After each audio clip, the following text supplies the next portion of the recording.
Ayah, mata Ryan berkaca-kaca. Leo tersenyum, lalu mengangguk. Ah, ujar Ryan antusias. Leo membuka mulutnya, dan Ryan mulai menyuapi sang ayah dengan antusias. Semua yang hadir bertepuk tangan meriah. Acara berlangsung penuh keseruan. Acara pertama selesai, semua istirahat terlebih dahulu sambil berbincang hangat. Sementara, anak-anak bermain dengan teman-temannya, sambil makan es krim yang sengaja Vira sediakan. Vira menemui Leo, yang saat itu sedang menghisap rokok di luar, sendirian. "Mas," sapa Vira. Leo menoleh, dia segera membuang puntung rokok dalam asbak yang sudah disediakan. "Makasih udah datang dan memberi kebahagiaan untuk Ryan," ucap Vira tulus. "Aku yang makasih Ra, karena udah diundang." Leo menatap sang mantan istri dengan lekat. "Jangan menatapku seperti itu," ujar Vira. Bagaimanapun Leo pernah menduduki tahta tertinggi dalam hidupnya di masa lalu, meski sekarang sudah lengser. "Hehehe, apa kamu GR?" kekeh Leo. Vira mendengus. "Mana ada GR," sahutnya. Dan mereka pun tertawa bersama. "Aku turut bahagia melihatmu penuh bahagia dengan Yuda," ucap Leo tulus, bibirnya tersenyum. "Terima kasih, semoga kamu mendapatkan pendamping hidup paling baik di masa depan," ucap Vira tulus. Leo tersenyum kecut, dia menatap lurus ke depan. Menerawang jauh ke masa depan. Siapa wanita yang mau sama dia? Pikirnya, mungkin hanya wanita bodoh saja yang mau. "Malah, sepertinya dia baik dan menyukaimu," ucap Vira diiringi senyuman kecilnya. "Hahaha, mana ada dia suka padaku. Dia itu anak orang kaya, dia juga wanita sukses dan iya sih dia memang sangat baik. Tapi, menyukaiku, ah kamu salah sangka," kekeh Leo. "Mas Leo rendah diri, minder." Vira menatap Leo penuh selidik. Leo tak menjawab, dia hanya mendesah diiringi senyuman masam. Kemana Mas Leo yang penuh rasa percaya diri dan suka tebar pesona? Ejek Vira yang sebenarnya ingin memotivasi Leo. "Sudah mati, Ra. Leo yang sekarang hanyalah pria miskin, pecundang dan tak berguna," sahut Leo lirih. "Hei, kenapa begitu? Kamu nggak boleh rendah diri Mas. Kamu harus kuat, bersemangat dan penuh rasa percaya diri. Setidaknya lakukan itu semua untuk Rafa dan Risa," ucap Vira menggebu, bahkan dia sampai mengepalkan tangannya.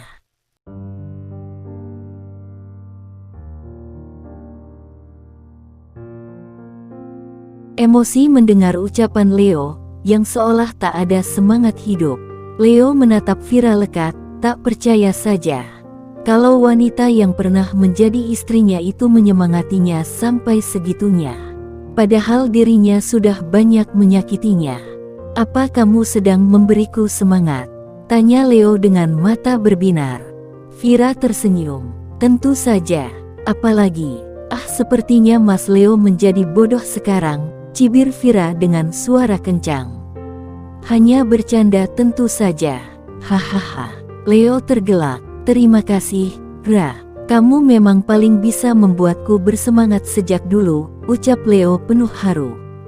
"Hei, awas jangan baper ya. Aku tuh cuma nganggap kamu teman gak lebih," ucap Vira yang takut Leo baper dan kembali menyukainya. "Hehe, aku sadar diri kok Ra. Lagian mana mungkin kamu mau sama aku," kekeh Leo. Dan mereka berbicara banyak, Vira banyak memotivasi Leo. Dia hanya ingin agar Leo kembali percaya diri seperti dulu. "Mas Leo harus penuh semangat dan kerja keras demi anak-anak dan hidupmu agar lebih baik. Kamu punya banyak bakat dan cerdas." "Tapi," Vira menjeda ucapannya. Leo mengerutkan dahi. "Tapi apa?" tanyanya. "Bakatmu yang satunya tolong dibuang saja," kekeh Vira. "Bakat yang mana?" Leo semakin penasaran dibuatnya. "Bakat menggoda wanita dan selingkuh," cicit Vira pelan, takut Leo tersinggung. Leo mendengus. Sesaat kemudian dia berkata dengan mata yang menatap Vira lekat. Kalau yang itu, aku sudah membuangnya jauh-jauh. Aku sudah merasakan bagaimana sakitnya dikhianati, dan sengsaranya hidupku tanpa kamu. Aku sudah tak berminat lagi main wanita. Leo berkata jujur dari sudut hati terdalamnya. Semoga istiqomah, ya, kekeh Vira. Leo tertawa kecil mendengarnya. Amin, ucapnya. Ra. Vira terjengkit kaget mendengar suara baritone dan seksi yang terdengar kesal. Sontak Leo dan Vira menoleh ke arah sumber suara. Tampak Yuda berdiri tak jauh dari mereka. Wajahnya tampak dingin dan datar.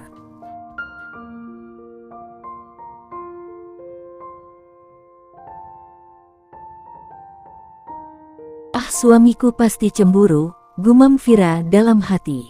Mas. Vira berdiri dan langsung mengecup pipi suaminya sekilas. Sengaja, tangannya bergelayut di lengan suaminya itu. Yuda langsung tersenyum tipis dengan perlakuan Vira. Dia menatap Leo dengan senyuman, seolah lewat tatapan matanya mengatakan, lihatlah Vira istriku. Dia sangat mencintaiku sekarang, bukan kamu. Leo tersenyum canggung sambil buang muka melihat kemesraan mereka. Kami pamit dulu, ada sesuatu yang harus dibicarakan, ujar Yuda. Vira dan Yuda pun meninggalkan Leo sendirian. Kamu begitu bahagia sekarang, kebahagiaan yang dulu tak sepenuhnya bisa aku berikan. Leo menatap kepergian mereka dengan seulas senyuman tulus. Acara sepenuhnya selesai menjelang Asyar. Selepas salat Asyar, Mala mengajak Leo pulang. Tapi sayangnya, hujan sangat lebat. Vira meminta Leo dan Mala untuk menginap saja. Karena hujan yang makin deras ditambah petir menggelegar. Mereka khawatir kalau Leo nyetir dalam keadaan hujan.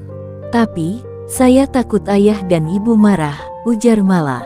Tampak jelas kekhawatiran dari raut wajahnya yang cantik. Biar saya yang mintakan izin, sahut Vira. Baiklah, ucap Mala. Kemudian, Mala menghubungi nomor ayahnya. Setelah tersambung, Vira mengambil alih telepon. Dia berbicara lumayan lama dengan ayah dan ibu Mala. Berbasa-basi dan memintakan izin, agar Mala menginap di rumahnya. Anda tenang saja, Pak. Saya jamin Mala baik-baik saja. Saya yang akan menemaninya tidur, jadi Anda tidak usah khawatir Mas Leo macam-macam, ujar Vira. Dia tahu keresahan orang tua Mala. Mereka takut kalau Leo berbuat yang macam-macam kalau Mala menginap.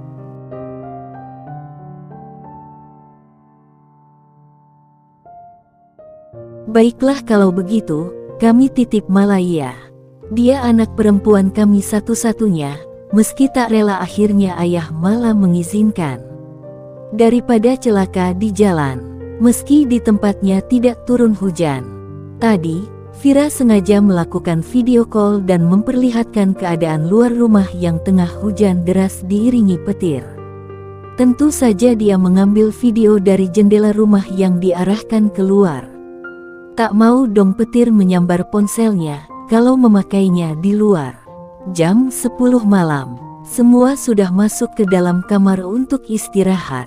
Kamu beneran mau bobok sama Mala? Tanya Yuda, tak rela. Vira mengangguk. Iya, kan tadi udah janji sama orang tuanya, jawab Vira.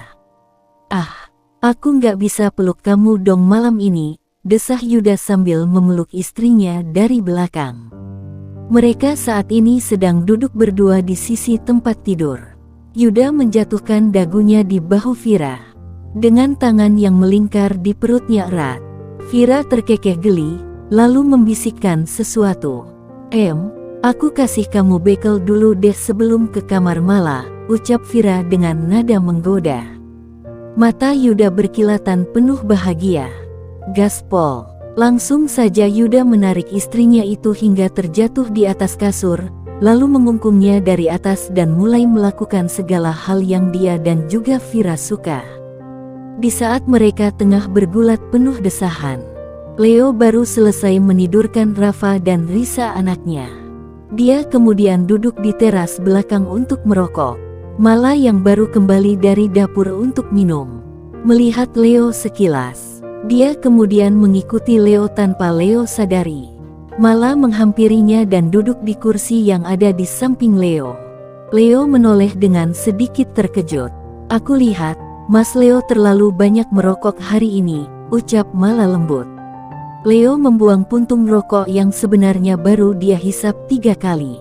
"Di sini cuacanya dingin," jawab Leo dengan tatapan mata lurus ke depan. "Oh," respon Mala. "Aku mau nagih janji Mas Leo." Kini Mala menatap Leo. Leo menoleh, hingga tatapan mereka bertemu. Keduanya tampak salah tingkah. Lalu keduanya buang muka ke arah lain. Janji apa?" tanya Leo setelah berdehem untuk mengusir debaran aneh di hatinya. "Janji kalau Mas Leo